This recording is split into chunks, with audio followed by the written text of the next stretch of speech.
కరుణలో గుడారము వేసిన తండ్రికి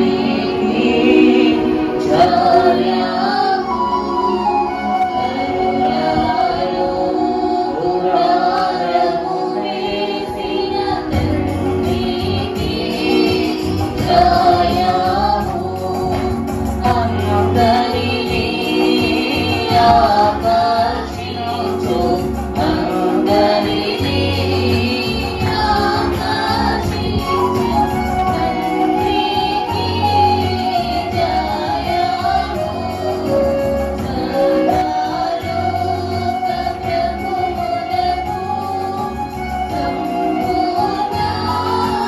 ఛాయము,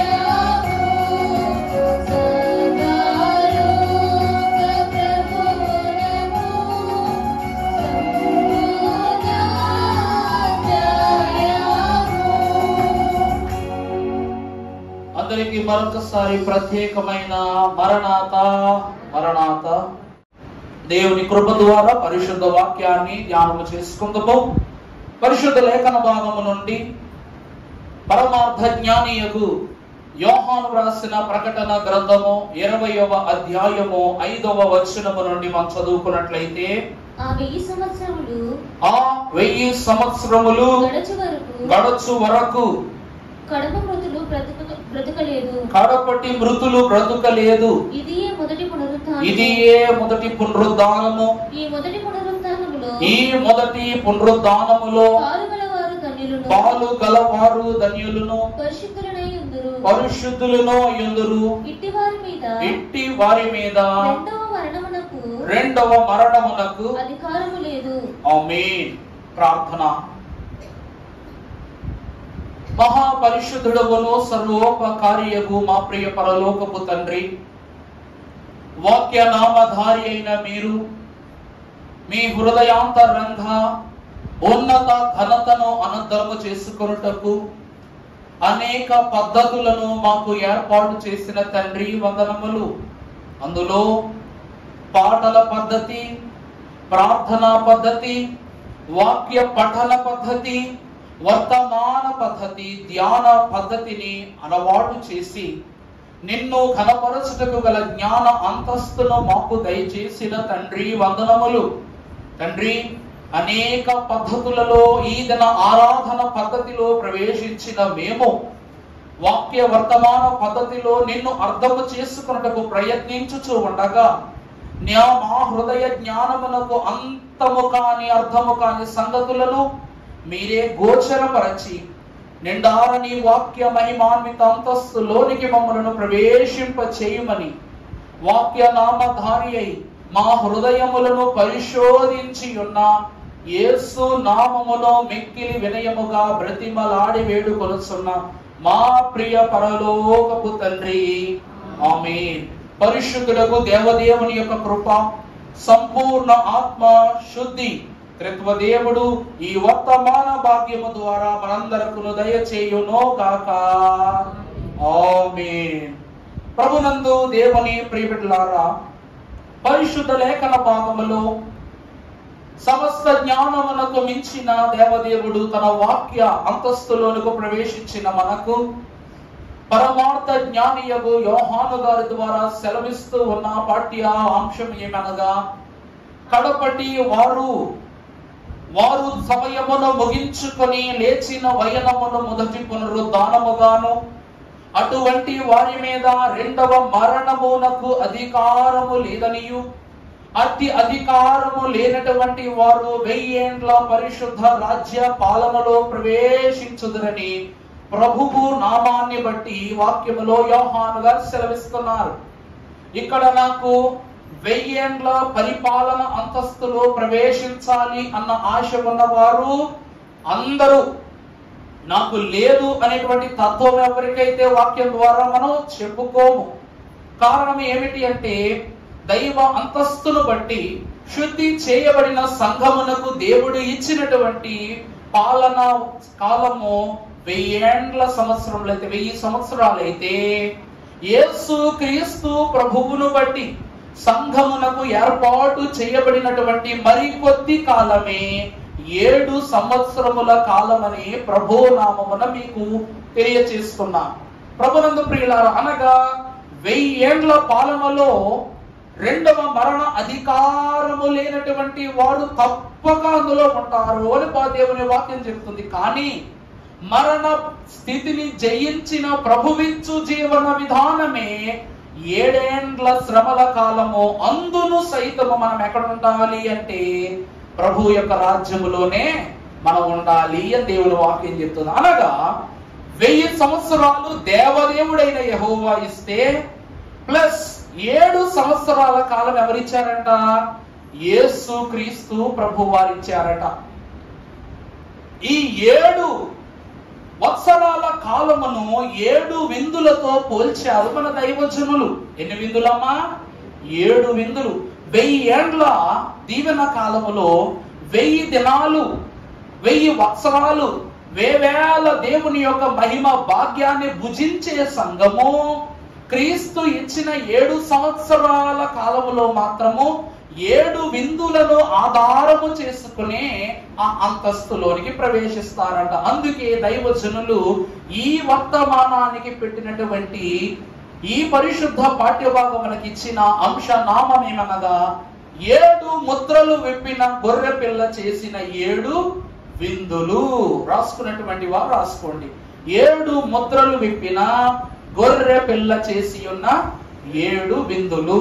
పరిశుద్ధ వాక్యాన్ని మనము గమనించుకుని ఉన్నట్లయితే ఈ 7 సంవత్సరాల శ్రమల కాలములో 7 దూతలకు దేవుడు అధికారాన్ని ఇచ్చారు.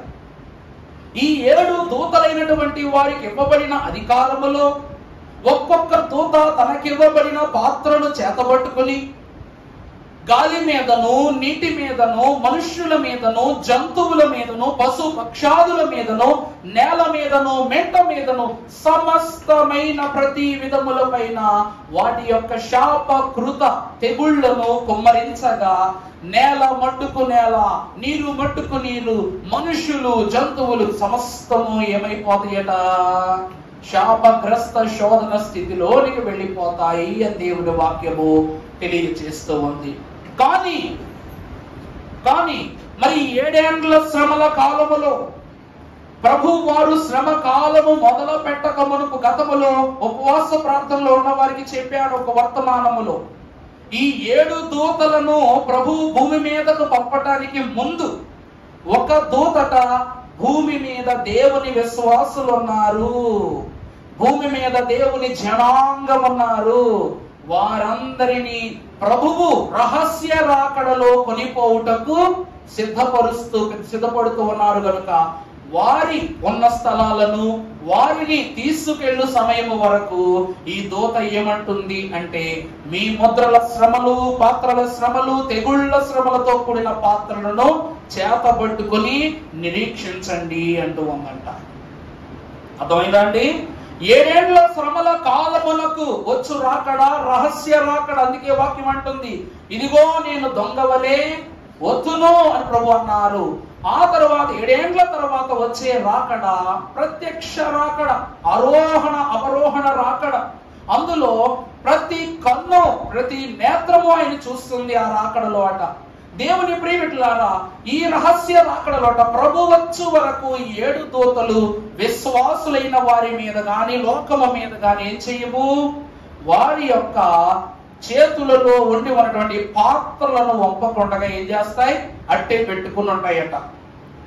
ఎందుకనగా ప్రభు వారు 7 ముద్రలు గల శాసనమును విప్పిన గొర్రె పిల్ల. వాక్యములో వ్రాయబడి ఉన్నదిగా, ఇదిగో ఈ శాసనము గల ముద్రలను విప్పుటకు ఏ గోత్రమునకును ధైర్యము అధికారము లేదు గాని ఈ యోధా గోత్రపు సింహమైన యేసు క్రీస్తు ప్రభు వారికి ఏముందంట?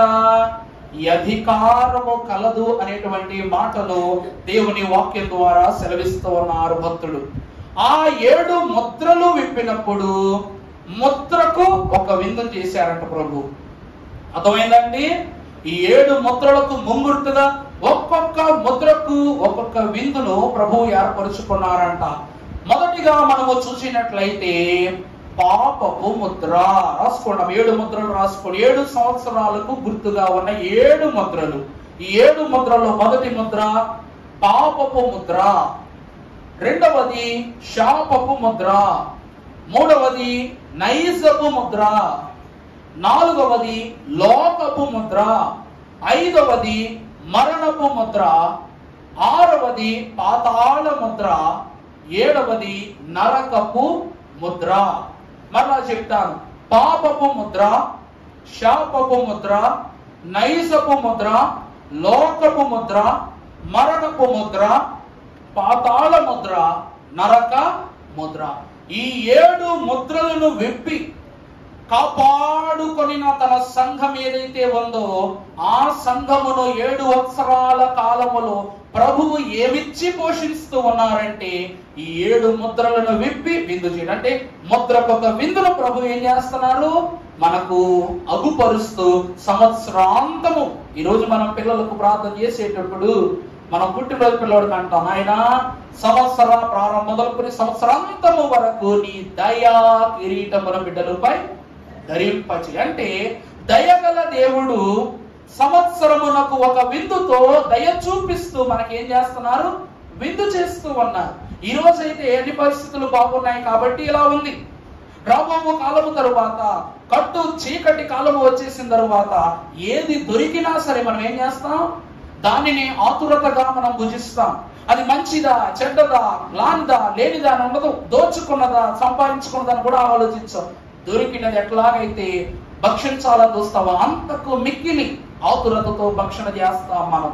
ప్రభునందు ప్రియులారా, ఈ 7 ముద్రల యొక్క సారాంశము, ఈ 7 విందులలో ఉన్నటువంటి ముఖ్య దీవెన మర్మముని మనం తెలుసుకునే వాక్యములో పరిపూర్ణమవుదాం. దేవుని ప్రియబిడ్డలారా, మొదటి ముద్ర పాపపు ముద్ర. దేవుని వాక్యములో మత్తయి రాసిన సువార్త పాఠ్య భాగము 23వ అధ్యాయము 32వ వచనం చదువుకుందాం. మీరును మీ పితరుల పరిమాణమును పూర్తి చేయుడి. మీరు మీ పితరుల పరిమాణమును పూర్తి చేయుడి.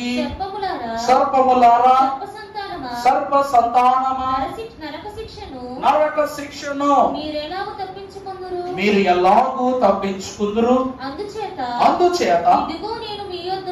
ఇదిగో నేను మీ యొద్దకు ప్రవక్తలను, జ్ఞానులను, శాస్త్రులను పంపుచున్నాను.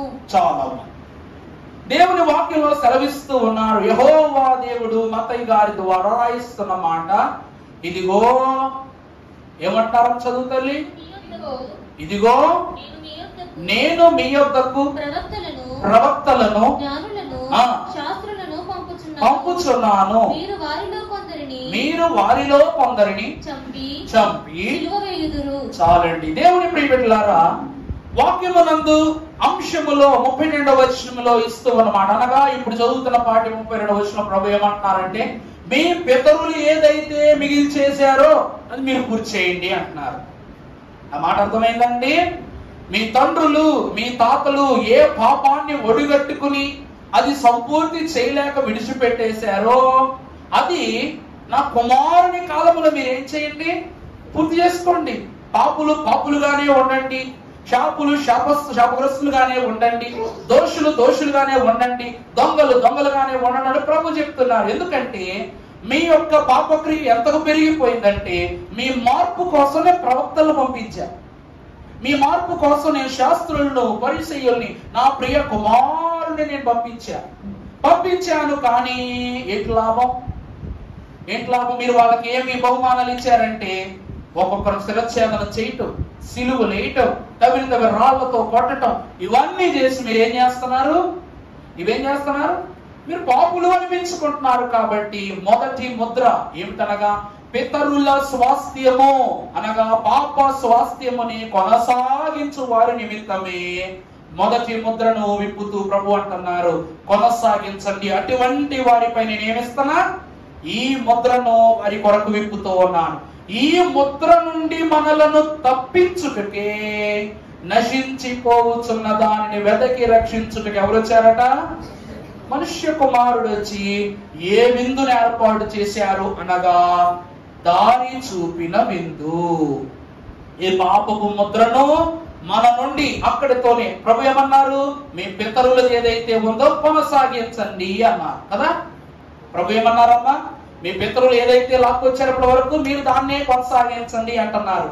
కానీ యేసు క్రీస్తు ప్రభు వారు ఏమంటున్నారంటే ఆ ఒడంబడికతో ఉన్న దాన్ని అక్కడితోనే ఆపి ప్రభు అంటున్నారు, నేనే మార్గమును సత్యమును జీవమును అని తెలియజేస్తూ ప్రభు వారు వారికి ఏ విందునిచ్చారు అంటే దారిని చూపిన విందునిచ్చారు. వాటిలో చూసినట్లయితే మొదటి రాజుల గ్రంథము 19వ అధ్యాయము 7వ వచనం మనం ఒకసారి చదువుకున్నట్లయితే ఏలియాను గురించి అయితే యెహోవా దూత రెండవ మారు వచ్చి అతనిని ముట్టి నీ శక్తికి మించిన ప్రయాణము నీవు లేచి అతడు లేచి భోజనము చేసి ఆ భోజనపు బలము చేత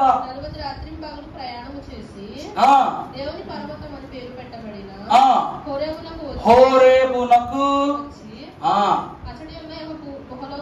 అచ్చట ఒక గుహలోనికి చేరి బస చేసినట్లుగా కనబడుతూ ప్రభునందు ప్రియులారా, ఏలియా మహాభక్తుడట 40 రాత్రింపగల ప్రయాణములో ఉన్నాడు. మనం కూడా ఈ లోకములో పాపాన్ని జయించడానికి రాకడ ప్రయాణం చేస్తున్నాం. ఏ ప్రయాణం అండి మంది?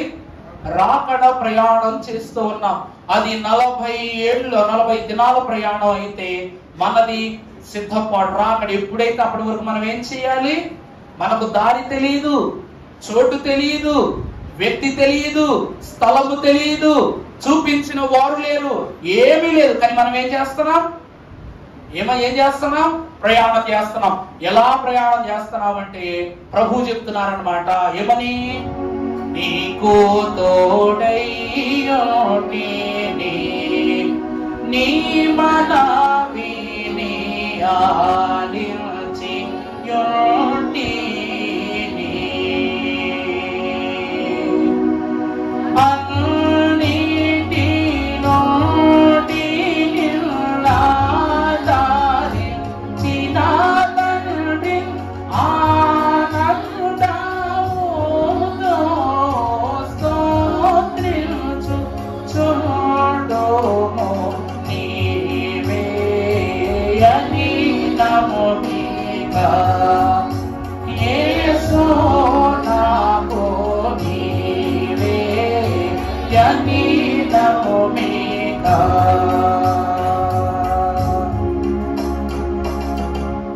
ఏమిటంట?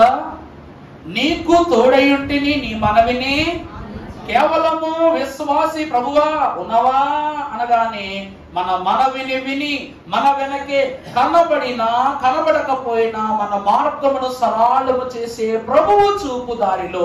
ఇక్కడట ఏలియా మహాభక్తుడు ప్రయాణం చేస్తున్నప్పుడు ఇక నేను ప్రయాణము చేయలేనని తన యొక్క పనిని ఆపుకోవాలనుకుంటున్నాడు. ఎందుకంటే ఈ ప్రయాణము ద్వారానే పాపమేదో పరిశుద్ధత ఏదో తెలియబోతుంది. అంతే కదండి?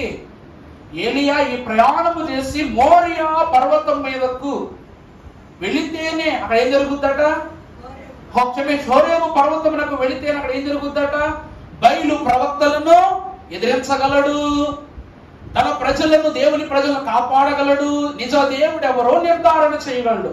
మరి ఈ ప్రయాణము నేను చెయ్యను, నా వల్ల కాదని అతడు నిరసించి కూర్చున్నప్పుడు యెహోవా దూత ఆయన యొద్దకు వచ్చి, ఏలియా, రెండవ మారు వచ్చేటది, ఏలియా లే, నీ శక్తికి మించిన ప్రయాణమునకు తగ్గ భోజనము నీకేమై ఉన్నది? సిద్ధపరచబడి ఉన్నది. అది గమనించాలి మాట. దేవుడంట ఈరోజు మనము ప్రభు సంస్కారం బల్ల తీసుకుంటున్నాం. రొట్టె ఎంత అయ్యగారు, ద్రాక్షరసం ఎంత అయ్యగారు అనేవారులారా మనసులో ఒక మాట అనుకోండి, ఎంత రొట్టె నిలువెత్తు యేసుక్రీస్తు ప్రభువు దేహానికి గుర్తు, ఇంత ద్రాక్షరసము ప్రభువు నరములలో ప్రవేశించు పరిశుద్ధ రక్తమునకు గుర్తు. ఈ రోజట సముద్రములో నుండి ఒక చుక్క తీసినా వెళితా కాదా? చూసే వారి కంటికి ఎలా ఉంటదంటే సముద్రంలో ఒక చుక్క తగ్గితేనా అనుకుంటాం. అంతే కదండి? ఇంత పెద్ద దేహములో ఒక 10 వెంట్రుకలు పోయినాయి అనుకోండి, ఒకే చోట కనబడిపోతుంది కదా. ఇక్కడ బట్టలు కనబడిపోతుంది కదా.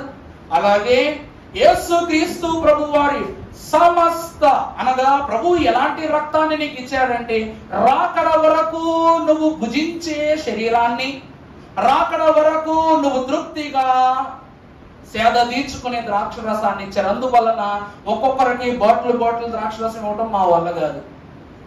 అందుకే ఎంత అందిస్తున్నాం మేము? చిన్న గ్లాసులో చిన్న రొట్టె. దేవుని ప్రియమిత్రులారా, అంటే ఏలియా మహాభక్తునికి 40 దినాలట శక్తికి మించిన ప్రయాణము. ఈ ప్రయాణములకు మించిన శక్తి గల భోజనం అతని కొరకు ఏమై ఉన్నది? సిద్ధపరచబడినది. ఈ భోజనము తిని నువ్వు బయలుదేరి వెళ్ళు అని చెప్పగానే ఆ దినమున బయలుదేరి వెళ్ళిన ఏలియా మహాభక్తుడు ఎక్కడైనా ఆగాడా? చేరవలసినటువంటి హోరేబు పర్వతమునకు చేరు వరకు అతడు తన ప్రయాణమును విరమించుకోలేదు. అలాగే మనము కూడా నేనే మార్గము, సత్యము, జీవము అని తెలియజేసిన యేసు క్రీస్తు ప్రభువారి మన పితరుల దారిని తప్పించుకొని, అనగా పాపపు ముద్ర అను దారిని తప్పి దేవుని దారి అనే విందులోనికి ప్రవేశిస్తే రాకడలో ప్రభువులో విందు చేయు వరకు మనకేం రాదు? అలసట రాదు. అందుకే పాపపు ముద్రను విప్పి తన విశ్వాసులను కాపాడుకొని దారి చూపి 7 వత్సరాల శ్రమలలో మొదటి వత్సరమున ఏ విందును ప్రవేశిస్తున్నారు? మనకు దారి చూపిన విందు. ఎక్కడి నుండి ఎక్కడికి? ఈ విందు ఎక్కడి నుంచి ఎక్కడికి దారి చూపించిందండి? అయ్యగారు చందంలో రాశారు, పాడతారు ఒకసారి ఈ పాటలు వచ్చి.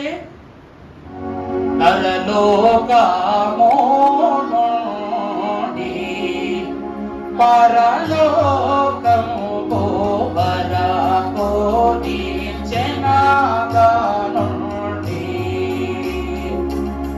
నరులకు ముందుగా నడచుచు ముక్తికి సరిగా కొనిపోవు సుస్థిరమైన మార్గము పోనీవే యతీనము మీద యేసు నాకు నీవే యతీనము మీద. ఏమిటంట? ఈ విందు ఎక్కడి నుంచి నడిపిస్తుంది దారికి? నరలోకము నుండి పరలోకము వరకు నిచ్చెన వేసి నిరుదంటనంగా, దారి లేదు నాకు, దారి తెలియదు నాకు, నేనే మార్గం అన్న నిజమైన ఒక నిచ్చెనగా ప్రభువు ఈ లోకం నా లోకం వరకు దారి వేశారంట. అదే ఈ విందు, దారి చూపించిన విందు. ఈరోజు మనం కొన్నిసార్లు ప్రయాణం చేసినప్పుడు ఏం చేస్తామంటే పలానా హోటల్స్, షాపింగ్ మాల్స్ గుర్తు పెట్టుకుంటాం కదండి. మనకు తెలియని ప్రయాణం చేసేవనుకో మన పెద్దవా మనకు అడ్రస్ ఎక్కడ ఉంటది? మీరు 2 కిలోమీటర్ల ముందుకు వస్తే అక్కడ ఒక పెద్ద షాపింగ్ మాల్ ఉంటది. ఆ షాపింగ్ మాల్ ఎడం పక్కో కుడి పక్కో తిరగమని అడ్రస్ చెప్పినాడు. ప్రభువు కూడా ఆయన విందును భుజింపనిచ్చి ఆయన జ్ఞానముతో ముందడుగు వేయగలిగి, అనగా ప్రభువును భుజిస్తున్న బట్టి ఏ దారో తెలియని నీకు ప్రభు జ్ఞానం వచ్చింది కాబట్టి పరలోకం ఏంటో తెలిసిపోయిందా లేదా నీకు? అటువైపు అడుగు వేయించే వింది. ఏ విందట? దారి చూపిన విందు. ఇక రెండవ ముద్ర ఏమిటనగా శాపపు ముద్ర. పరిశుద్ధ లేఖన భాగం చదువుకున్నట్లు అదే మత్తయి సువార్త 23:33 వచనం చదువమ్మా.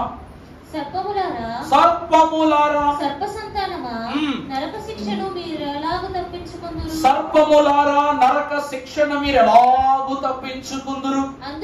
అందుచేత ఇదిగో నేను ప్రవక్తలను జ్ఞానులను శాస్త్రులను పంపుచూ ఉన్నాను. చాలండి. దేవుని ప్రియమిత్రులారా, ఏలియా మహాభక్తుడు ప్రభువుతో వారిస్తున్నాడంట. ఎందుకంటే నేను వెళ్ళనయ్యా, నేను పోనయ్యా, నేను ఆ పని చేయనయ్యా అంటున్నాడు. ఏలియా ఎందుకు చేయవు అని అంటే ఏం ఉపయోగం ఆయన? ఇంకా అందరు ప్రవక్తల పని అయిపోయింది, మిగిలిపోయిన నేను ఒక్కడినే. ఏలియా ఏమంటున్నాడు? మిగిలిన వాడను నేను ఒక్కడిని. నీ బలిపీఠాలు కూల్చబడ్డాయి, నీ సన్నిధులు కూల్చబడ్డాయి, నీ ప్రవక్తలు చంపబడ్డారు, నీ యాజకులు హతమార్చబడ్డారు. ఇక నేనుండి ప్రాణము కొరకు బిక్కుమని పరిగెత్తుడు తప్ప ఇక నేను ఎదురెళ్ళి ఎవరితో పోరాడగలను? నాకు బలం ఎవరు, నాకు ఆశ్రయం ఎవరు అని ఏలియా అడుగుతున్నాడట. అందుకే ఆనాడు అన్న మాటను బట్టి ఏలియా మహాభక్తుని యొక్క ప్రాణమును ప్రభు ఏం చేశారంట, అపహరించకుండగా ఈ భూమి పైన సజీవునిగా ఉండగానే ఆరోహణ అంతస్తునిచ్చారు ప్రభు. మరలా ఈ ఏలియాను దాచబడిన మోషేయును రెండవ రాకడలో అనగా సంఘం ఆరోహణమైనప్పుడు పరలోకంలో అందరూ ఉంటారు, కానీ ఎవరుండ్రో, మోషే ఏలియాలు ఉండరు. ఆ ఉండని ఇద్దరు భూమి మీదకు వచ్చి మిగిలిన వారికి సువార్త చేస్తారు. అప్పుడు అన్నారుగా, నీ ప్రవక్తను చంపారు, నీ వారిని చంపారు అని చెప్పేసి ఏలియా అన్నాడు. మోషే ఏమంటాడంటే, ప్రభువా వీరు సనుగులు, వీరి గోలలు నన్ను ఏం చేస్తున్నాయి. ఇప్పుడు ఇజ్రాయేల్ ప్రజలు లక్షల్లో ఉన్నారు, వాళ్ళు ఒక్కరు పరిసరనుకోండి మోషే ఏమైపోతాడు, చచ్చిపోతాడు, శబ్దాన్ని చచ్చిపోతాడు. అప్పుడు రాని చావు ఇప్పుడు మోషేకి ఇస్తారు. అప్పుడు నెరవేరినటువంటి ఆ మరణ దశ రెండవ మారు ఈ భూమి మీదకు వచ్చినప్పుడు మోషే ఏలియాలకు గోను బట్టలు కట్టుకుని చెప్పే వర్తమానాల్లో ఆ శ్రమలు కలుగుతాయి అట. ప్రభునందు ప్రియులారా, ఇక్కడ రాయబడిన మాట సర్ప సంతానమా, అంతే కదా మా మాట, చదువు. సర్ప సంతానమా, నరక శిక్షను మీరు ఎలాగూ తప్పించుకుందరు. అందుచేత ఇదిగో నేను మీ యొద్దకు ప్రవక్తలను, జ్ఞానులను, శాస్త్రులను చాలండి. అంటే ప్రియులారా, సర్ప సంతానము అనగా ఏ సంతానము, శపింపబడిన సంతానం అనగా సాతాను సంబంధులు. వీళ్ళెవరమ్మా, సాతాను సంబంధులు. వీరిని ప్రభువు ఆది నందే శపించారు. కాదు కాదు కాదు, అనాది అందే శపించడం జరిగింది. ఆనాది యందు సాతానుడు, ఆదిలో సర్పము. క్రొత్త నిబంధన కాలమునకు వచ్చినప్పుడు పాప శిక్ష అనగా ఆ సర్ప సంతానం ఎవరంటే యేసుక్రీస్తు ప్రభువారైన ఈయన యొక్క పాప దోషాలకు, ఈ పాప క్రియలకు, ఈయన మీద మోపిన నిందకు నాకు ఏమాత్రము, నా కుటుంబానికి ఏమాత్రం సంబంధం లేదని పిలాతు ఏం చేశాడంట, చేతులు శుద్ధి చేసుకుని నాకు సంబంధం లేదు అని వదిలేశాడు. కానీ పురజనులు అనగా యూదులే అయ్యుండి వారు అంటున్నారు, ఆ శాపము మాది, ఆ నేరము మాది, ఆ దోషము మాది అంటున్నారు. అందుకే ప్రభు అంటారు, యెరూషలేము కుమార్తెలారా నా కొరకు కాదు, ఇదిగో అరుస్తున్నారుగా, మాకే కావాలి, మాకే. వాళ్ళు మీ బిడ్డల కొరకు మీరు ఏడవండి అని ప్రభు అంటున్నారు అన్నమాట. ప్రభునందు దేవుని ప్రియబిడ్డలారా, ఆ సర్ప సంతానమును గురించి ప్రభు వారిస్తూ అంటున్నారు, మీరు కొరకు నేను ఎవరిని పంపించా, ప్రవక్తలను అందరినీ పంపించా, మీరు మారారా, ఎవరిని పంపినా మారలా. అందుకే ఈ సర్ప సంతానమును అనగా ఈ శాపపు ముద్ర కలిగిన వారిని రక్షించుకున్నటకు ప్రభువు తానే స్వయముగా వచ్చారు. పరిశుద్ధ వాక్యములో చూద్దాం. కీర్తనల గ్రంథము 23వ అధ్యాయము 6వ వచనం చదువుకుందాము. నేను బ్రతుకు దినములన్నీయు కృపాక్షేమములే. ప్రభువునందు దేవుని ప్రియబిడ్డలారా, ఈ విందును దయ చూపిన విందు అన్నారు. అయినా రాశారు కదా, మరణమాని ముల్లు ఎక్కడ, మరణమా జయమెక్కడ, మరణమాని ముల్లు విరిగెను, మహిమ క్రీస్తులో నిత్యము. మరణమా నీ ముల్లెక్కడా ప్రభు అడుగుతున్నారంట. క్షపించబడి, శోధన పడి, వేదన పడి, శ్రమించి అన్ని విషయములో చిక్కుకుపోయిన వారలారా ప్రభు వచ్చారు, రక్షించుకున్నారు. వారికి ఏం చూపించారంట, దయ చూపించారు. అందుకే ఈ దయ ద్వారా శపించబడిన కుటుంబాలు ఒక ఉదాహరణలోనికి మనం వస్తే పరిశుద్ధ వాక్యములు మనం చూసినప్పుడు నోవాహు తండ్రి కనబడతారు మనకు. ఎవరు కనబడతారమ్మా? నోవా తండ్రి నోవాహు గారు కనబడతారు. ఆయనకు ఉన్న 3 కుమారులు షేము, హాము, యాపేతు. వీరిలో యాపేతునకు ఒక శాపం ఉంది. ఆ శాపం ఏమిటయ్యా అంటే, నువ్వు షేమునకు ఏమవుతావు, దాసుడు అవుతావు అని రాశారు. అంతే కదా. అందువలన ఈ షేము ఏమో ఆసియా ఖండాన్ని పాలించుకున్నాడు. అర్థమైందండి. షేము ముగ్గురు కుమారులు 3 ఖండాలకు వెళ్ళిపోయారు. షేమ్ ఏమో ఆసియా ఖండాన్ని, హామ్ ఏమో ఐరోపా ఖండాన్ని అనగా యూరోప్. తరువాత ఈ యాపేతు మాత్రము ఆఫ్రికా ఖండములో చేరిపోయాడు. అందుకే కదా తెల్లవాళ్ళందరూ, బ్రిటిష్ వాళ్ళందరూ మనల్ని ఏమన్నారు? నల్లోళ్ళు నల్లోళ్ళు నల్లోళ్ళు అన్నారా లేదండి?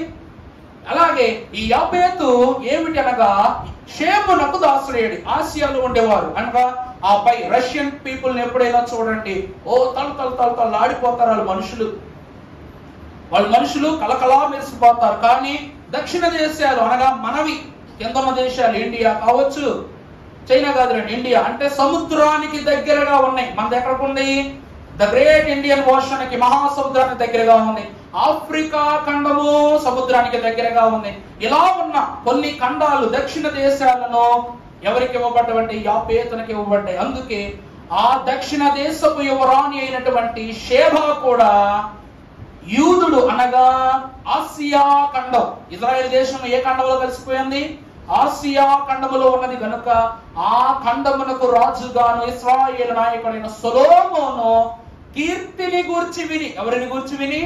అతనిని గూర్చి, అతని దేవుని యొక్క కీర్తిని గూర్చి విని ఆమె ప్రయాణం చేసుకొచ్చింది. ఆ తర్వాతి కాలంలో ఆయన గూర్చి సాక్ష్యం ఇచ్చింది. ఈ దినమున దేవుని ప్రియబిడ్డలారా, శాపము వందిన లోకమును బట్టి ప్రభు అంటున్నారు, ఈ శపించబడినటువంటి వారు దేవుని ఆదరణను పొందుకుని దయ చూపించబడ్డవారు. అంటే షేబా దేశం మీదకి సొలొమోను ఏమన్నాడు? ఆమె ఎవరిని పూజిస్తా ఉంది అని అడిగితే సూర్యదేవుడిని పూజిస్తుంది అన్నాడంట. అంటే దేవునిని తెలుసుకొనని ఆమె ఏమై ఉన్నది? అనురాలే, గొప్పది కాదు. అందువలన ఆమె మీద యుద్ధాన్ని ప్రకటించండి చెప్పి తర్వాత అంటాడంట సొలొమోను. ఒకవేళ ఆమె నిజ దేవుడిని తెలుసుకున్నటకు ఆమెకు ఒక అవకాశం ఇస్తున్నా, యెరూషలేమునకు ఆహ్వానం పంపండి అని చెప్పగానే దేవుని యొక్క విలువను తెలుసుకోవడానికి షేబా దేశం ఎక్కడికి వచ్చింది? యెరూషలేమునకు వచ్చింది. ఎన్ని రోజులు అంటే 4 మాసాలు, సుమారు 1600 మైళ్ళు. ఒక మైల్ అనగా 20 కిలోమీటర్స్ అప్రాక్సిమేట్లీ. కానీ ఆ కాలంలో ఒంటెల సమూహమే కాబట్టి ఒక ఒంటె రోజుకి 20 కిలోమీటర్లే నడుస్తుంది. ఒంటె కళ్ళట 20 కిలోమీటర్ల దూరం చూడగలవట. ఆ 20 కిలోమీటర్లు దాటిన తర్వాత మీరు గడ్డి పెట్టు, నీరు పోయి తొయ్యి, అది కదలదు, కూర్చునిపోతుంది. అలాంటి 4 నెలల కాలం ప్రయాణము చేసి తన పరివారం అంతటిని తీసుకుని యెరూషలేముకు వచ్చింది. దేవుని ప్రియబిడ్డలారా, ఆమె అక్కడికి వచ్చి అప్పటి వరకు సొలొమోను గారు ఏమన్నారు?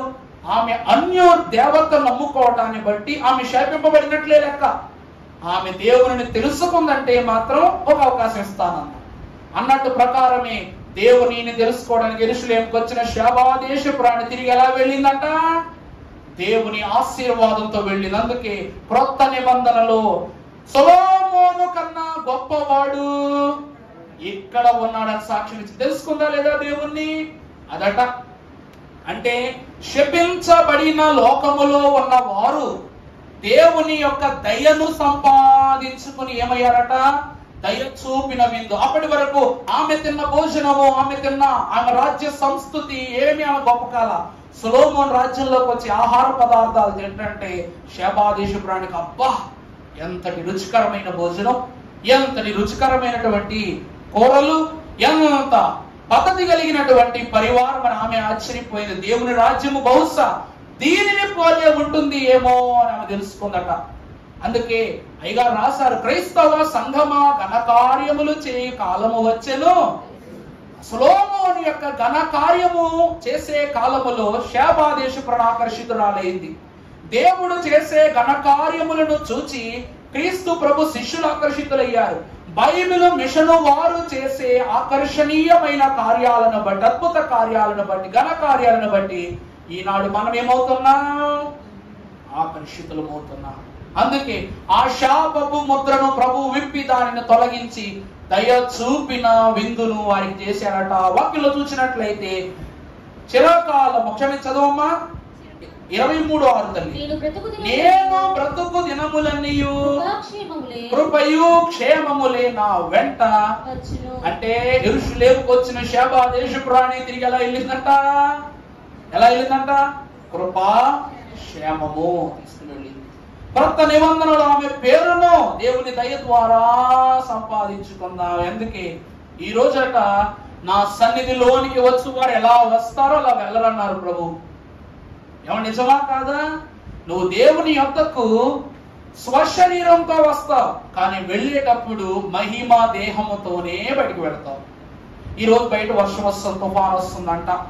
బయట ఏలూరు మొదలుకొని గుంటూరు పరిసరం వరకు నేను అంత న్యూస్ లో దంచుడే చూపిస్తున్నారు. కాజా టోల్ ప్లాజా మొత్తం మునిగిపోయింది అనమాట. బస్సులకు సుమారు 3 అడుగులు 4 అడుగులు ఎత్తు నీరు వచ్చేసి ఎంత నీరు పొర్లుతుందంట. పాపం ఎంత ఇబ్బంది పడుతున్నారు. అయినను దేవుని యొక్క క్రమము, దేవుని యొక్క సన్నిధి, దేవుని సహవాసము బేతేలు గృహంలో ఆగిపోయాయా? తుఫానులు అయ్యగారు రాశారు, గాలి తుఫానును పోలిన శ్రమలు వేల దురాత్మలు తోల చేయగను అన్నారు. అంటే మనల్ని ఏం చేస్తాయంట? గాలి తుఫాను వంటి శ్రమలు ఏం చేస్తాయి? మనల్ని అటు ఇటు తోల చేసినా సరే వేవేల దూతల సైన్యాల దూతలు మనల్ని ఏం చేస్తాయి? ఆయన మహిమ రాజ్యపు అడుగుల వైపు మనలను నడిపిస్తాయి అన్నారు. అందుకే ప్రియులారా, ప్రభు వాక్యంలో రాసినట్లు చిరకాలము యెహోవా సన్నిధిలో నేను నివాసం. ఆ తరువాత షేబా దేశపురానికి ఇవ్వబడిన స్వాస్థ్యం ఈ ప్రభువు ఈ దయ కలిగిన విందు ద్వారా మనకి ఇచ్చినందుకే నేనిచ్చిన ఈ ఆహారమును భుజించు వాడు ఎన్నటికీ చావడు అంటున్నారు. రెండవ ముద్రను విప్పి రెండవ విందుతో మనల్ని ఆకర్షించారు. మూడవదిగా చూసినట్లయితే నైజపు ముద్ర. 1 యోహాను రాసిన పత్రిక 3వ అధ్యాయము 5వ వచనం చదువుకుందాము. పాపములను తీసివేయుటకై ఆయన ప్రత్యక్షమైనని మీకు తెలియను. ఆయన యందు పాపమేమీ లేదు. ఆయన యందు ఏ పాపము లేదు. ఆయన యందు నిలిచిండు వాడెవడును పాపము చేయుడు. చాలండి. మూడవ ముద్ర ఏ ముద్ర? నైజపు ముద్ర. మన పాపముల పుదల క్రమములో వాడే మాట ఏమని? జన్మమును బట్టి. మొదటి దాంట్లోనే ఉంది. జన్మ అనేటువంటిది ఎంత ప్రాముఖ్యమో మనిషి బ్రతుకుకు. నైజము అందులో మిళితమైపోయిన స్థితి. అందులో ప్రభు అంటున్నారు ఏమిటంటే, ఎవరైతే ప్రభువులోనికి వస్తారో, ప్రభు ప్రేమలోనికి, ప్రభు కాపుదల్లోనికి, ప్రభు తలంపులోనికి వస్తారో వారు ఎన్నటికీ ఏం చేయరు? పాపం చేయరు. చదువు మాట. పాపములను తీసివేయుటకు ఆయన ప్రత్యక్షము ఆయనని మీకు తెలియను. లేదు. ప్రభువు యందు నిలిచియుండు వారెవరు? 5వ వచనం చూడు తల్లి, పైన 4వ వచనం. పాపము చేయు ప్రతి వాడును ఆజ్ఞను అతిక్రమించ. చాలండి దేవుని ప్రియబిడ్డలారా, వాక్యం అంటూ ఉంది పాపమును చేయి ప్రతి వాడు ఎవరంట?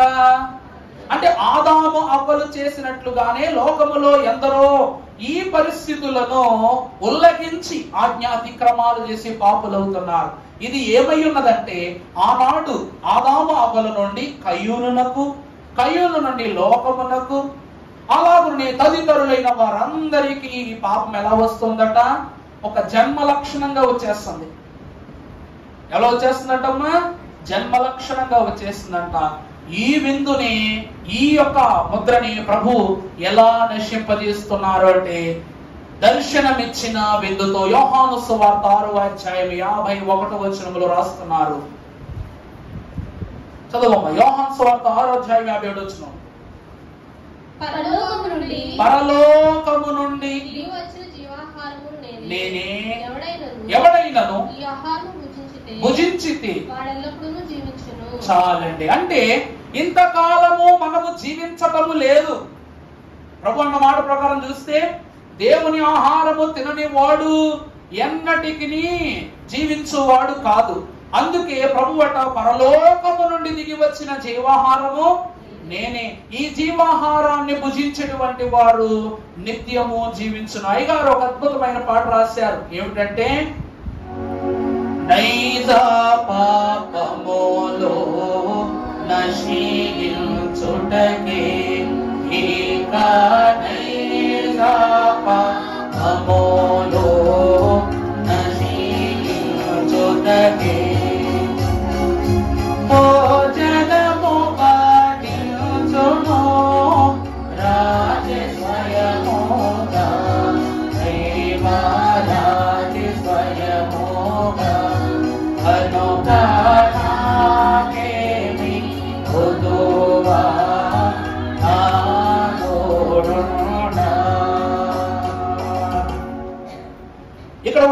మనకు ఏముందంట? ఏ ముద్ర మీద ఉన్నాం మనం? నైజపు ముద్ర. ఈ నైజపు ముద్రను నశింప చేయటానికి, నైజ పాపమును నశింప చేయుటకే ప్రభు ఎలా వచ్చారంట? భోజనమును వడ్డించుటకు రాజుగా, దేవరాజే స్వయముగా వచ్చారంట. అందుకే ప్రియబిడ్డలారా, స్వయముగా వచ్చుటను ఏమంటారు? దర్శనము అంటారు కదమ్మా.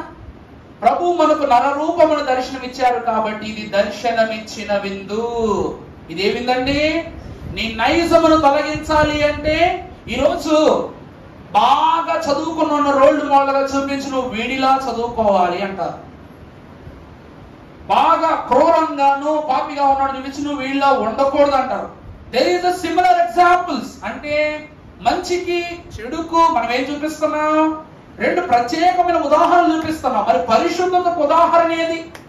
ఆ ఉదాహరణ ఉంటేనే లోకము తన సన్నిధి స్వాస్థ్యాన్ని గ్రహిస్తుందనుకున్న దేవదేవుడే తన కుమారుడైన ప్రభువును ఈ లోకమునకు పంపి దర్శన భాగ్యాన్ని మన కన్నులకు కనిపించారు. అందుకే భోజనము వడ్డించును, ఆయనే వడ్డించును. ఎవరంట?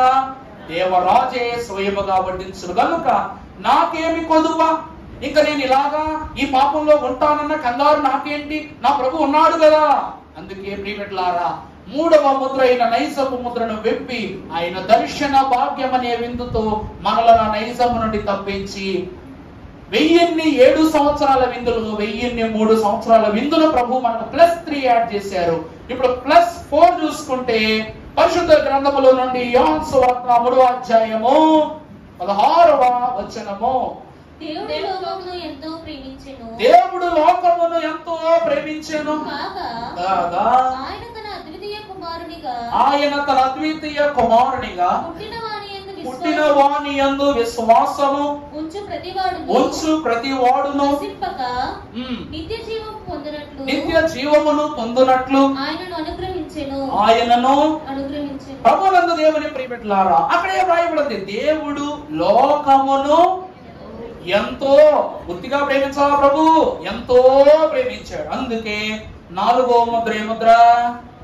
లోకపు ముద్ర. అందుకే ఆయన అంత ప్రేమించాడు గనకే ఎవరిని పంపించాడంట? ఈరోజంట ఏలియాను ప్రభు ప్రేమించాడు, అగ్నిరథం పంపించాడు. మోషేను ప్రభు ప్రేమించాడు, దేవదూతలు పంపించాడు దేహం దాయటానికి. ఇశ్రాయేలుని ఎంతో ఇశ్రాయేలును ప్రేమించాడు, ఎంతో ప్రేమించాడు. ఆ ప్రేమకు తగ్గట్టు మోషేను పంపించాడు. అవునా కదా? పంపించాడా లేదంటే అలా చూస్తారంటే ఇశ్రాయేలును కాపాడుకోవడానికి ప్రేమించిన కొలది మోషేను పంపాడు. మోషే దేహం దాయడం కోసం దూతలు పంపాడు. ఏలియా కోసం అగ్ని రథాన్ని పంపాడు.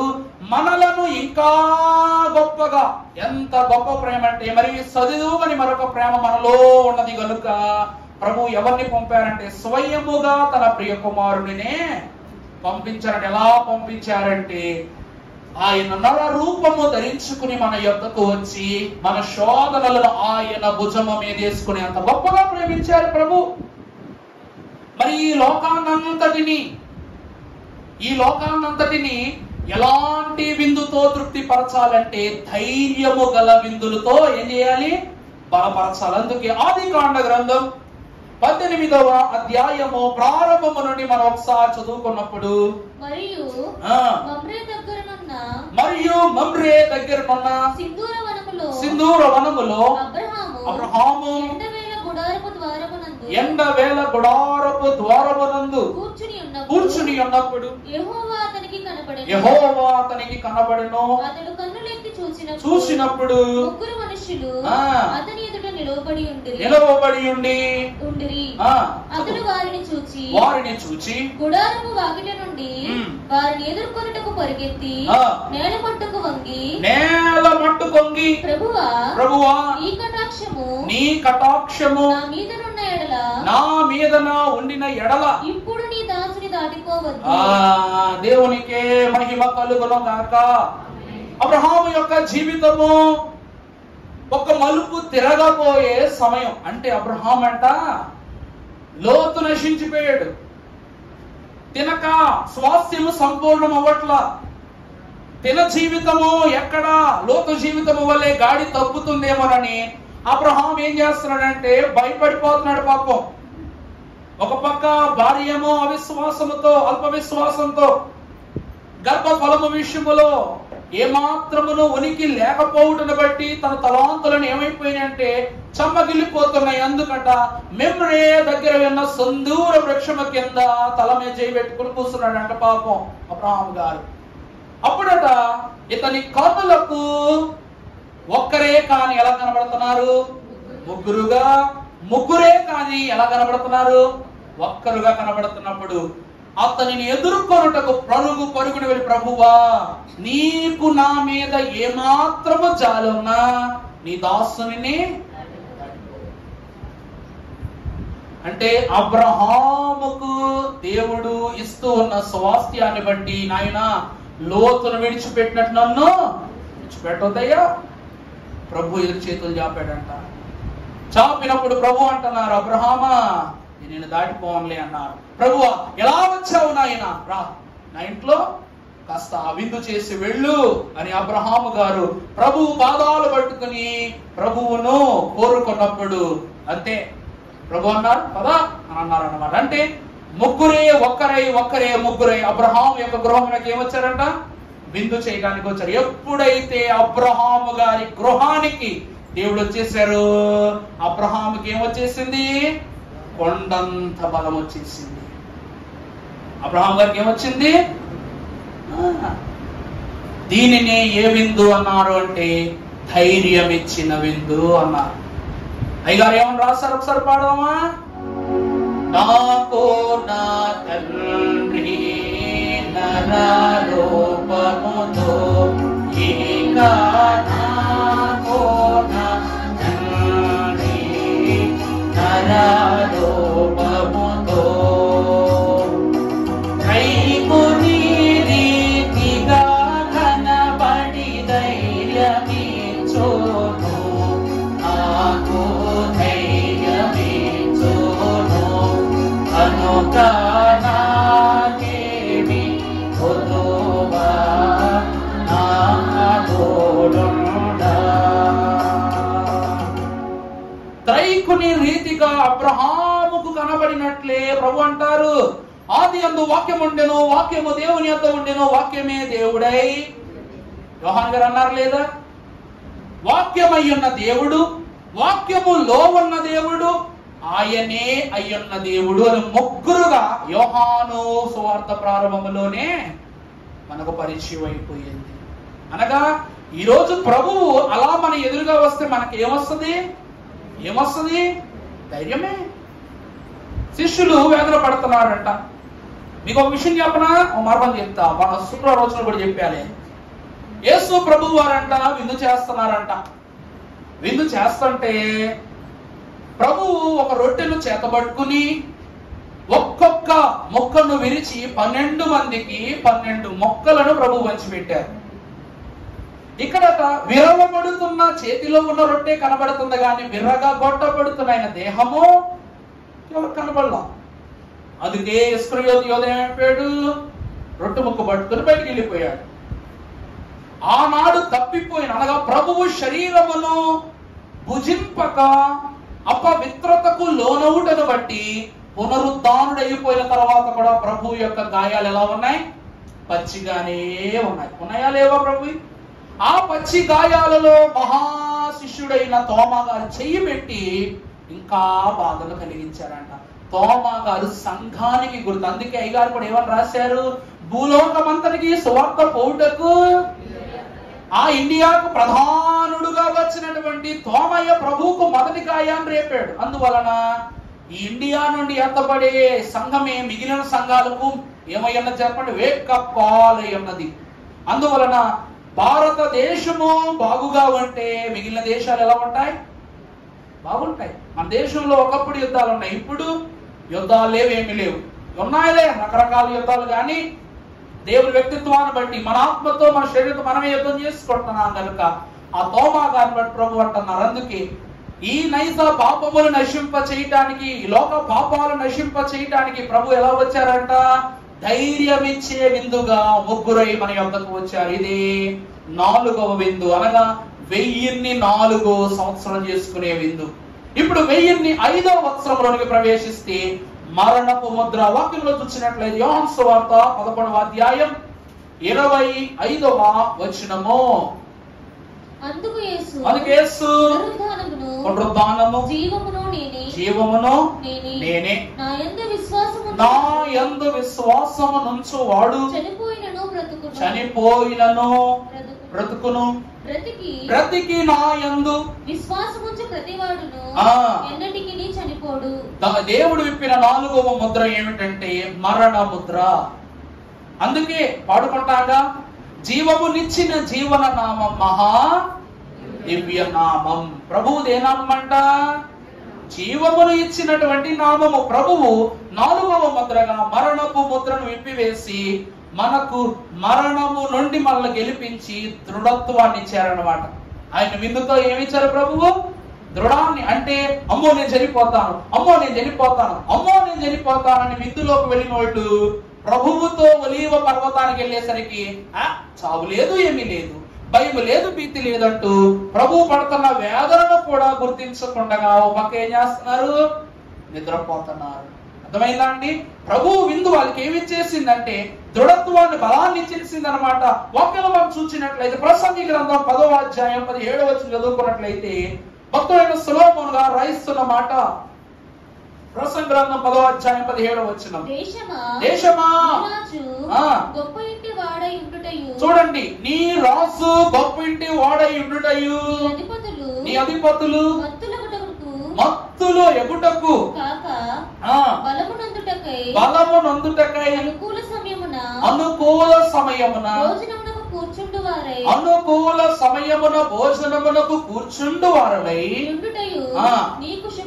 నీకేమిటంట? దేశమా అంటున్నారు. దేశమా అంటే ఎవరండి? దేశం అంటే భారతదేశమో యెరూషలేము దేశమో కాదు. దేశం అనే మాటలో సంగమాన్ని పెట్టుకోడు. పోని నీ రాజు ఏ ఇంటి వాడంట? గొప్పింటి వాడు. మన ప్రభు గొప్పింటి అయినా కదా. ఆయన రాజ్యం ఏపాటిది, మనం బ్రతుకుతున్న ఈ రాజ్యాలు ఏపాటివి. ఆయన ఇచ్చే సింహాసనం ఏపాటిది, మనం కూర్చుని కుర్చీలు ఏపాటివి. అందుకే అంతటి గొప్ప రాజు, గొప్పింటి వాడైన ప్రభువుతో నువ్వు చేసే విందేదైతే ఉన్నదో ఆ విందును ఆచరించుటను బట్టి నీకేమిటంట? శుభమో అని వాక్యం అంటూ ఉంది. దేవుని ప్రియబిడ్డలారా, అంటే గొప్పింటి వాడైన ప్రభువు లోకమనే పేదింటి నుండి నిన్ను గొప్పింటికి తీసుకుని వెళుతున్నాడు గనక ఆయన గొప్పతనం అనగా ఆయన జీవము, స్వాతంత్రత, శక్తి, జ్ఞానము, జీవము, స్వతంత్రత, సర్వవ్యాపకత్వం ఇవన్నీ నీకు వస్తాయా లేవా? ఇందులో వస్తాయా రావా? పేదింటి వారమైన మనము అనగా ఇక రాశారుగా, భూలోకము మన బరి, పరలోకము మన గొప్పిల్లే మనకు గురి. అందుకంటున్నారు ఈ మరణమనే ముద్రను తొలగించి ఆయన ఆహారమునకు మనకు భుజింపనిచ్చి ప్రభు ఏమిస్తూ ఉన్నారంట? దృఢత్వమునిచ్చే విందుతో. అంటే 1000 ఏండ్ల విందు భుజిస్తున్న వారులారా, మీకు ప్రభు చెప్తా ఉన్నది ఏమిటి తెలుసా?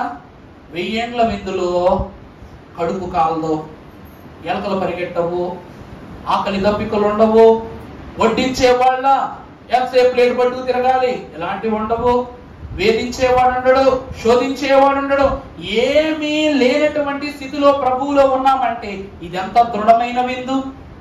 అపవాది వంటి వాడి రోజంట నీట్గా పండగ చేసుకుని భోజనం తిన్నాం అనుకో, కంచాల దగ్గర గొడవతుంది, కక్కల దగ్గర గొడవతుంది, సాంబార్ దగ్గర గొడవతుంది, పెరుగు పళ్ళ కాడ గొడవతుంది, పులిహారలో నాకు గుళ్ళు ఎక్కువ రాలేదని గొడవతుంది, ఆడికన్నా ఎక్కువ పళ్ళెంలో ఆడికే పెట్టారని గొడవతుంది. కానీ పరలోకంలో ఎక్కువ ఉండదు, తక్కువ ఉండదు, హెచ్చు ఉండదు, ఖర్చు ఉండదు. అదే అంటున్నారు ప్రభు అంట ఆయన ఏర్పాటు చేస్తున్నది. అందుకే అంటున్నారు మీ పితరులు తిన్న విందు లాంటిది కాదు ఇది. మీ పితరులు ఎక్కువ కూర్చుకుంటే ఎక్కువ అవ్వలేదు, తక్కువ కూర్చుకున్నవాడికి తక్కువ, అందరికీ సమానమే. కానీ వాళ్ళు అనుకుంటారు నేను 10 గంపలు కూర్చుకున్నాను అంటారు, తగ్గిపోయింది. వీళ్ళు 4 గంపలే కూర్చుకున్నాడు, ఎక్కువైపోయింది అనుకుంటాం. అలాగా మీ పితరులు అన్నట్లుగా మీ తలాంతులు ఉంచవద్దు.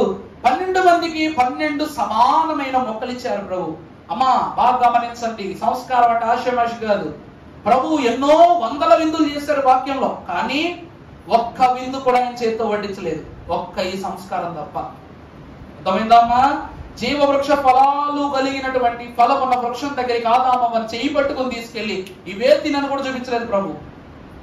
ఆ తోట నడమున జీడమ వృక్ష ఫలముల యొక్క చెట్టును ఫలింపజేసి తినడన్నారు అంతే. అంతే. దాని తర్వాత నోవహు మహాభక్తుడైనటువంటి అతడు కూడా అతని విషయంలో కూడా ఇవే తాగు ఇవే తినని ప్రభు చెప్పలేదు. తర్వాత 5 రొట్టెలు 2 చేపలను ఆశీర్వదించి శిష్యులతో పంచిపెట్టారు, కానీ ప్రభు ఒక్కొక్కరు రొట్టె మొక్క విసిచ్చారా? ఎక్కడా ఈ క్రమం జరగల. ప్రతి చల్లటి పూట వచ్చిన ప్రభు ఆయన చేత్తో విందు వడ్డించాల, కానీ మనకు వడ్డింపబడిన విందు ఆయన స్వహస్తములతో వడ్డి. అంటే ఈ విందు ద్వారా మన మరణమే ఏమైపోయింది? కొట్టివేయబడిపోయింది. అమ్మా, నా ప్రభువే నాకు ముద్ద కలిపి పెట్టారు. ఎంత దృఢమైన సంకల్పం వచ్చేస్తుంది మనకు దేవుల్లో.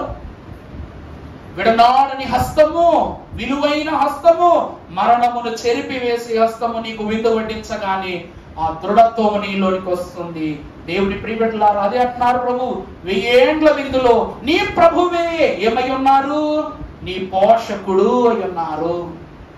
అందుకే ప్రియులారా, అనగా లోకపు ముద్ర, అనగా ఏ ముద్ర అంటే అది? మరణపు ముద్రను విప్పి దృఢ జీవము కలిగిన విందుతో నిన్ను ప్రభు ఏం చేశారు? తృప్తిపరిచారు. 1005 సంవత్సరాల విందులోకి వచ్చాం. ఇక 1004వ మెట్లోకి వచ్చినప్పటికీ మొదటి సమూయేలు గ్రంథము 2వ అధ్యాయము 6వ వచనం చదువుకుందాం. సజీవులను నిర్జీవులను గాను మృతులను గాను చేయువాడు యెహోవాయే, పాతాళంబునకు పంపుచు అందులో నుండి రప్పించుచుండువాడు ఆయనే. దేవుని ప్రియబిడ్డలారా, ప్రభు విప్పిన 6వ ముద్ర పాతాళ ముద్ర. ప్రభు ఏ ముద్ర విప్పారంట? 6వది. ఆయనకి ఇవ్వబడిన గొర్రెపిల్ల విప్పిన 7 ముద్రలలో 6వ ముద్ర పాతాళ ముద్ర. ఈ ముద్రను విప్పి ప్రభు వాక్యం ద్వారా సమూయేలు గారు రాయించిన మాట ఏమిటంటే, మనుషులను జీవింపచేయువారు మృతింపచేయువారు ఎవరు? ప్రభువే. అలాగే వారిని నరకమునకు నెట్టివేయుటయు, నరకము అనగా పాతాళము నుండి, నరకం కాదు, నరకం వేరు పాతాళం వేరు, పాతాళమునకు నెట్టుటయు, వారిని పట్టుకుని లేవనెత్తుటయు ఎవరంట? ప్రభువే, ఆయనే. ఇక్కడ వాక్యంలో చూస్తే పాతాళమున చిక్కుకొనబోవు లోక స్థితిలో ఉన్న విశ్వాస జనమును, ఆ జనమును లేవనెత్తి ప్రభువు ఏ విందు చేస్తున్నారంటే మత్తయి సువార్త 25వ అధ్యాయం 35వ వచనం చదువుకుందాం.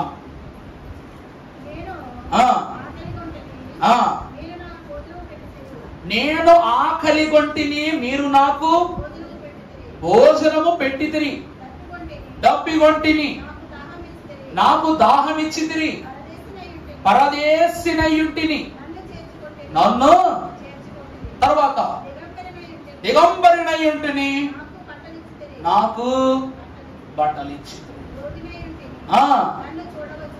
చాలా బాగా. ఇక్కడ 5 విషయాలు ఉన్నాయి. ఆకలేసింది, మీరు ఏం చేశారు? నాకు అన్నం పెట్టారు, నేను ఎవరో తెలియదు మీకు. దాహం వేసింది, నీళ్ళు ఇచ్చారు. దిగంబరుడునయ్యుంటిని, దుస్తులు ఇచ్చారు. ఒంటరినయ్యుంటిని, దగ్గరికి చేర్చుకున్నారు. 5వది ఏంటి? రోగినయ్యుంటిని చూడ.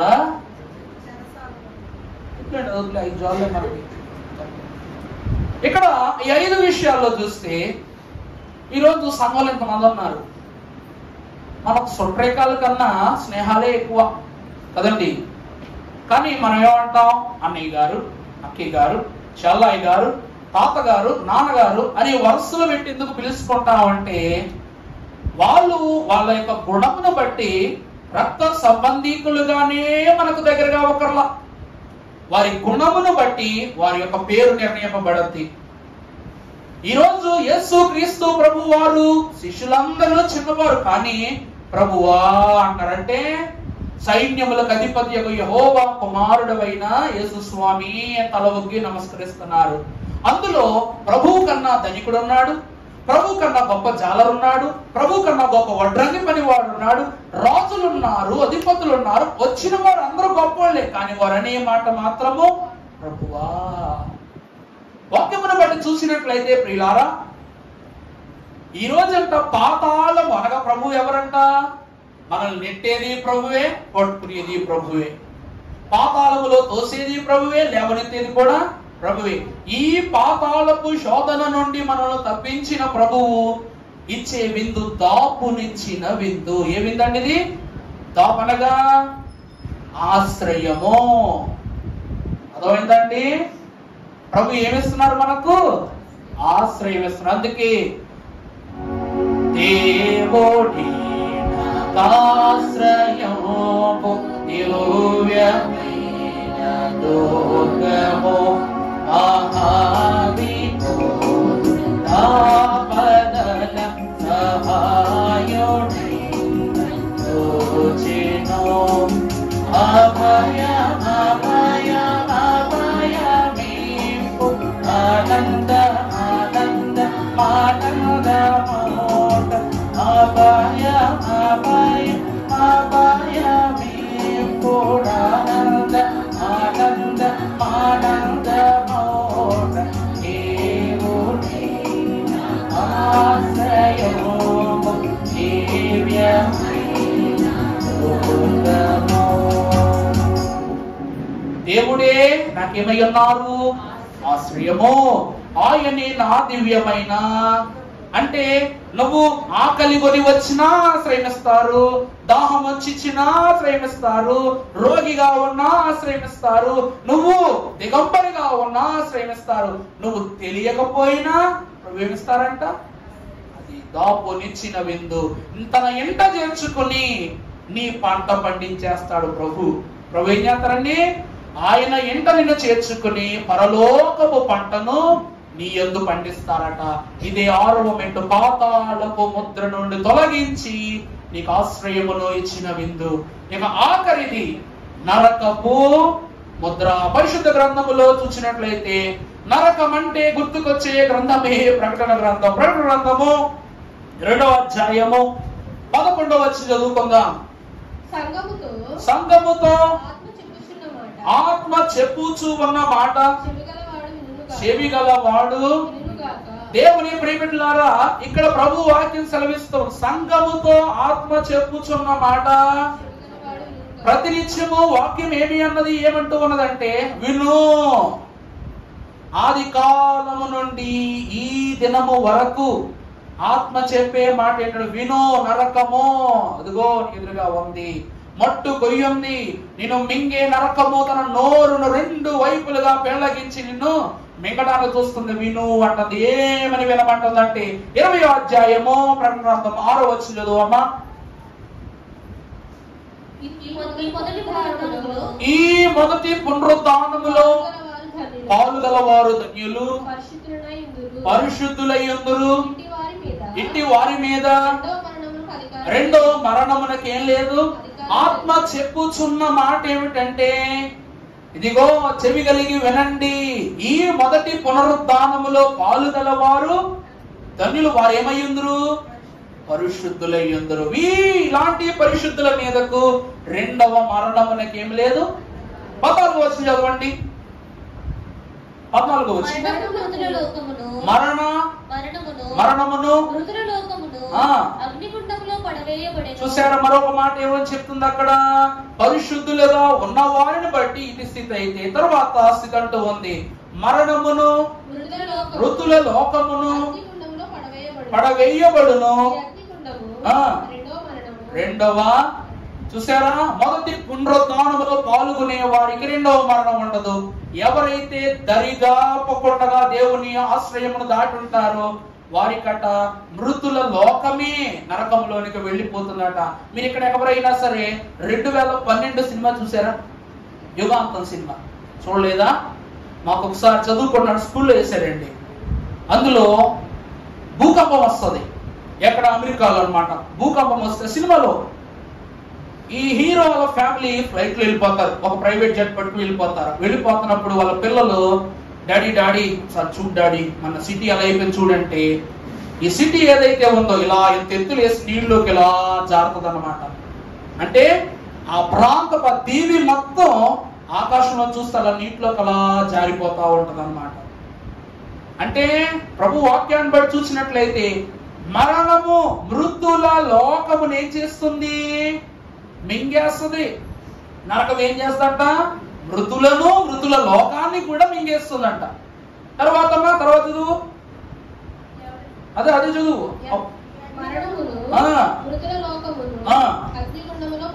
పడవేయబడును ఈ అగ్నిగుండము రెండవ మరణం. అంటే ఇందులో బండలు పట్టిరా. అలాగే 21వ అధ్యాయము 6వ వచనం చదువుకున్నట్లయితే, మరియు ఆయన నాతో ఇట్లా నేను అమ్మా మొదటి చదువుతలే వినబడిన గట్టి చదువు. మరియు ఆయన ఏమని? సమాప్తము. ఏమంటున్నారు ప్రభు? కంప్లీటెడ్. ఈ 7 ముద్రల తర్వాత మొత్తం ఏమైపోయినట్లే? కంప్లీటెడ్. మరియు నాతో ఇట్లా నేను సమాప్తమైనది.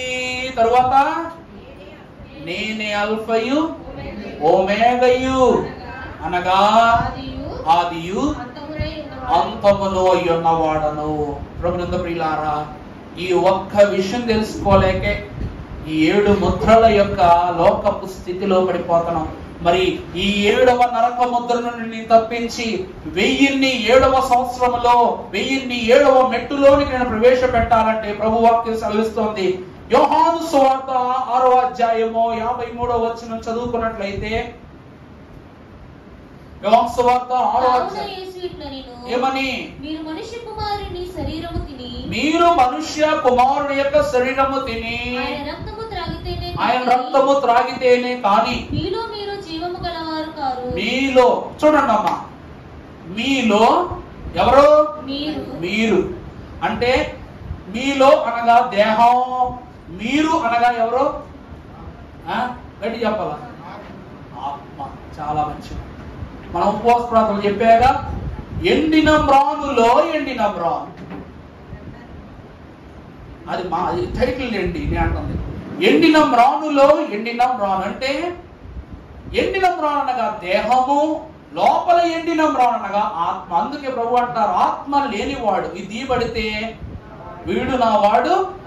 అందుకే అంటున్నారు ప్రభు, వీరు పచ్చి మ్రానుకే ఇట్లు చేసినట్టే ఎండు మ్రానుకు. అందుకే సొలొమోను గారు ఏమంటారు తెలుసా? వారిలో ఉన్న అంతరంగ విలీహన స్థితిలోనే నేను చూచాను అని అంటాడు సొలొమోను. కానీ ప్రభు ఏమంటారు సొలొమోను గురించి?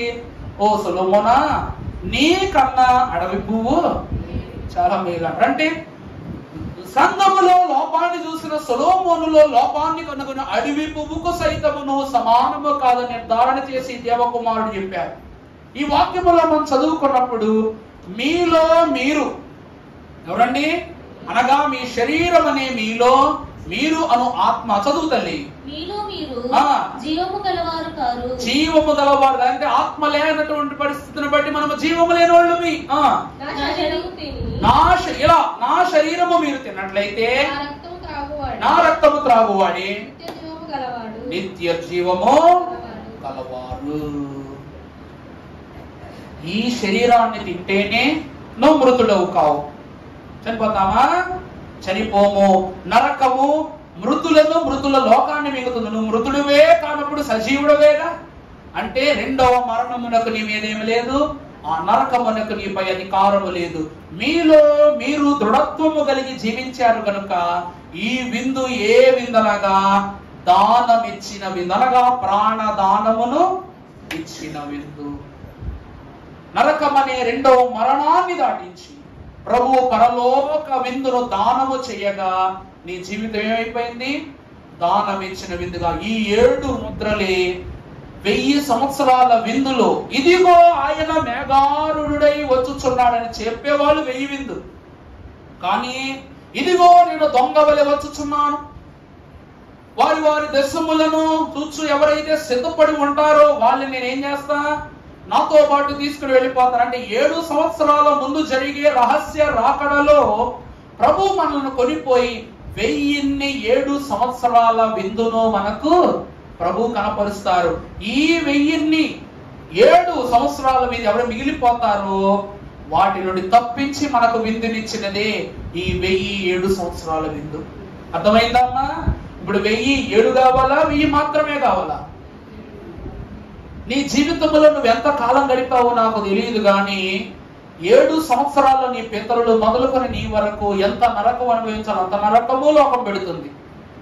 అందులో పాపము, శాపము, నైజము, లోకము, మరణము, పాతాళము, మరణం, ఆఖరి నరకము, ఈ 7 ముద్రలు మనల్ని ఏం చేస్తాయి? హీనుడంటే హీనుడిగా చేసేస్తాయి. రొమ్ము కొట్టుకున్నా, తల కొట్టుకున్నా, గోడకేసి కొట్టుకున్నా సరే తండ్రి అధికారము మన పట్ల జరగదు. అందుకే ప్రియులారా, అందుకే ప్రభు అంటారు, ఒకసారి మీ కీర్తన పుస్తకాలు తీయండి, చరణం పాడుకుందాం. 81వ కీర్తన, ప్రభు సంస్కార విందు కీర్తన. అందరూ పాడాలి నాతోటి, మరి పాడతారా? 81వ కీర్తనలోని భాగము 10వ వచనం చూసినట్లయితే పాడడమా? సరిగా నుండి భోజనము గైకొను. ఎవరు పాడట్లా? సరిగ్గా పాడట్లే ఎవరు?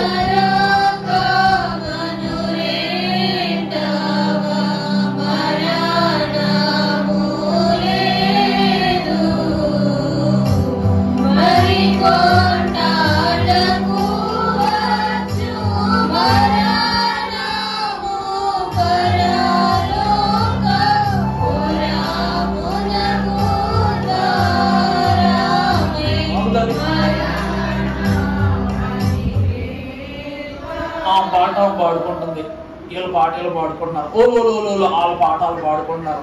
ఇదిగో ఈ బుడితలు పాట, ఈ బుడితలు పాడుకుంటుంది. సరి పాడండి అమ్మా, రెడీయా? సరిగా భోజనము కైకొను చున్న నరకమను రెండవ మరణము లేదు. మరికొన్నాళ్ళకు వచ్చు మరణము పరలోక పురమునకు ద్వారమై మరణమనిపించదు. ప్రభు సంస్కారపు విందు, ప్రభు సంస్కారపు విందు, పరుగెత్తుకొని రండి, ప్రభువే మన విందు.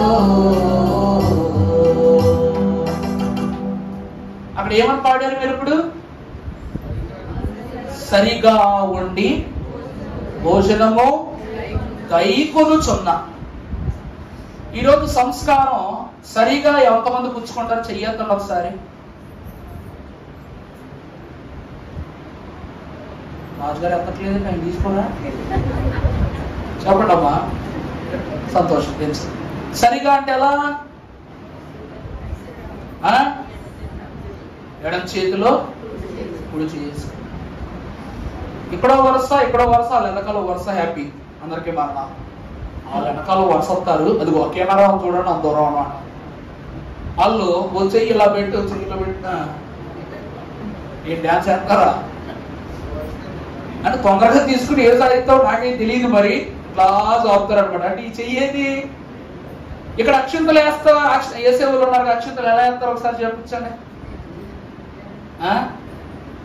ఏదో మా అత్త చూపిస్తుంది, మా మేడం ఎలా ఏనా అక్షింతలు ఎలాగే ఈ చేతి వేస్తాం. మరి ఈ చెయ్యేందుకు, ఈ చెయ్యేందుకు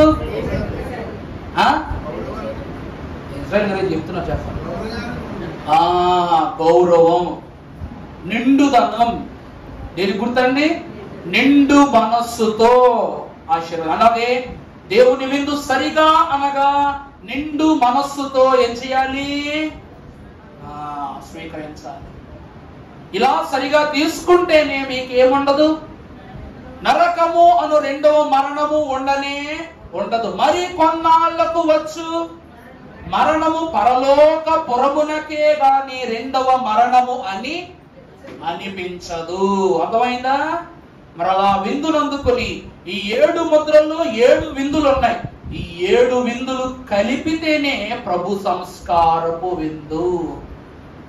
ఏ విందమ్మా? ప్రభు సంస్కారపు విందు. ఇంత అద్భుతమైన విందులు అందుకుంటున్న మీరు ధన్యులు, ఇస్తున్న నేను ధన్యుడను, అందిస్తున్న ప్రభువు ధన్యుడు, ప్రభువు కోరుకున్న వధువు సంఘము మరింత ధన్యము. అప్పుడే అవుదంట ఏమని, వరుడు వధువు ఒకటే అంటే ఆయన ఎట్లా ఆలోచిస్తాడో మనం కూడా అలాగా ఆలోచించాలా. ఆయన ఎలాగైతే విందిస్తారో మనం అంతే కదా. మన ఆ భోజనం గురించి చెప్పా, ఎస్తేరు గురించి చెప్పా, మళ్ళీ వాళ్ళ టైం పట్టేస్తుంది చెప్పను. ఎస్తేరు తన భర్త అయిన అహష్వేరోషుకు వడ్డించిన భోజనం అంతరంగ భోజనమా బహిరంగ భోజనమా? గట్టి చెప్పాలి. ఎలా అంతరంగ భోజనం అంటే ఎలా చెప్పండి? హామాను, సాతానుడైన హామానును ఆ విందు బట్టి తన భర్త హామాను దృష్టిలోకి కాపాడబడ్డాడు. అక్కడ 9 కాపాడబడ్డారండి ఆ ఒక్క విందు బట్టి. మొదటిది విందు వండిన ఎస్తేరు, 2 తన బాబాయ్ అయిన మొర్దెకై, 3 తన జనము, 4 తన భర్త, 5వది ఏమిటంటే రాజ్యము కూడా కాపాడబడింది. అంటే ఆమె ఎంత చిత్తశుద్ధితో తన భర్తకు విందు పెట్టిందో చూసారా దేవుని ప్రియబిడ్డల. ఆ విందు కన్నా కొన్ని వేల రెట్లు ఘనమైన విందులోనిగా మనం వచ్చాం. ఈ విందును, ఈ పరిశుద్ధ అంశములో 7 ముద్రలు విప్పిన దేవుని కుమారుడును, లోక పాపములను మోసుకొని పోయే దేవుని గొర్రెపిల్లైన క్రీస్తు ప్రవచించిన 7 విందులలోని సర్వాంశ ధన్యత మనం ఇద్దరం పుచ్చుకునే విందులో ప్రభువును గ్రహింపజేసి దీవించును గాక. ఆమేన్. పరిశుద్ధురానికే స్తోత్రములు. ఈ కొద్ది మాటలు మీరేమాలు ఫలింప చేయండి.